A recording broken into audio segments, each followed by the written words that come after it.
దూరమని వెళ్తావు? ఇప్పటికే చాలా అలసిపోయావు. నా దగ్గరికి వచ్చేసే. ఆ భూతం చుట్టుప్రక్కలంతా వెతుకుతూ ఉంటుంది. ఇంతలో వెనక ఏదో శబ్దమొస్తే వెళ్తుంది. ఇక్కడ దాక్కుని ఉన్న అమ్మాయి పేరు హాసిని. హాసిని నందీపురం గ్రామానికి చెందిన మహాలక్ష్మి మరియు నారాయణ దంపతుల గారాల కూతురు. వాళ్లకి కూతురంటే పంచప్రాణాలు. హాసినికి ప్రేమగా పెంచుకునే ఒక కుక్క ఉంది. దాని పేరు కోకో. అది ఎప్పుడూ హాసినితోనే ఉంటుంది.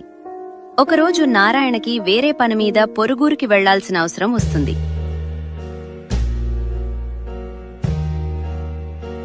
మహాలక్ష్మి, మనమ్మాయి ఎక్కడ? అది ఏడుస్తూ బయట కూర్చుందండి. మీరు ఊరికి వెళ్లడం ఇష్టం లేదు. సరే, నేను వెళ్ళి మాట్లాడేసి వస్తాను.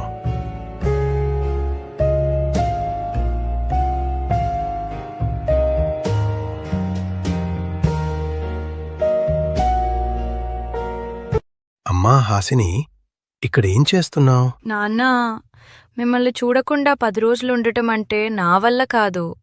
నేను కూడా మీతో పాటు వస్తాను.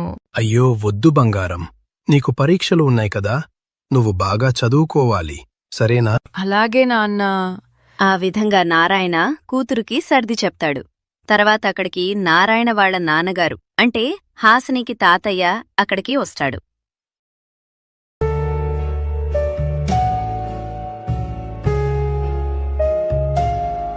తండ్రిని వాళ్లకి తోడుగా ఉంచి నారాయణ ఊరికి బయలుదేరతాడు. నారాయణ బస్టాప్కి నడుచుకుంటూ వెళ్లేటప్పటికి చీకటి పడుతుంది. నారాయణ బస్సు కోసం ఎదురుచూస్తూ ఉంటాడు. ఇంతలో నారాయణ, నిన్నే.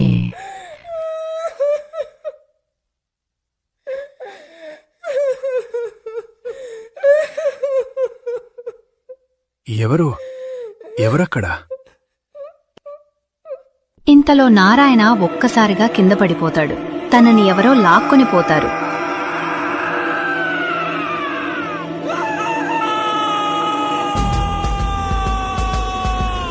ఒక చోటికి వెళ్లిన తర్వాత ఆగిపోతాడు. లెగిసి చూస్తే అక్కడ ఒక భయంకరమైన రూపంతో ఒక భూతం ప్రత్యక్షమవుతుంది. నారాయణ గజగజ వణికిపోతాడు. ఎలా ఉన్నావు నారాయణ? ఎవరు నువ్వు? నా పేరు నీకెలా తెలుసు? నన్ను ఒంటరిగా వదిలేసి మీరు మాత్రం సంతోషంగా ఎలా ఉంటున్నారు? ఏంటి, ఇంకా నన్ను గుర్తుపట్టలేదా? రోహిణిని. ఇలా చూడు రోహిణి, మేం ఎలాంటి తప్పు చేయలేదు. నీకు తప్పు అనిపిస్తే మమ్మల్ని క్షమించు. నీ తప్పుకి క్షమాపణ లేదు. నేను మిమ్మల్ని క్షమించడానికి రాలేదు. ఒక్కక్కరిగా మీ ఇంట్లో వాళ్ళని చంపి నా పగ తీర్చుకోవడానికి వచ్చాను. నన్ను ఏమైనా చెయ్యి, కానీ నా కుటుంబాన్ని ఏమీ చెయ్యకు. నీకు దండం పెడతాను. తర్వాత దెయ్యం నారాయణ ప్రాణాలు తీసేస్తుంది. శవంతో సహా అక్కడ నుండి మాయమైపోతుంది.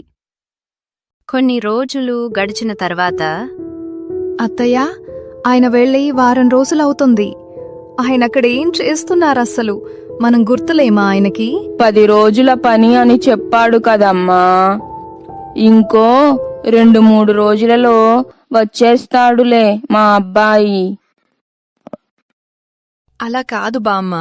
నాన్న ఎప్పుడు పనిమీద బయటికి వెళ్ళినా ఏదో ఒక విధంగా కబురు పంపేవాడు కదా. కాని ఈసారి ఎలాంటి సమాచారం పంపకపోవడంతో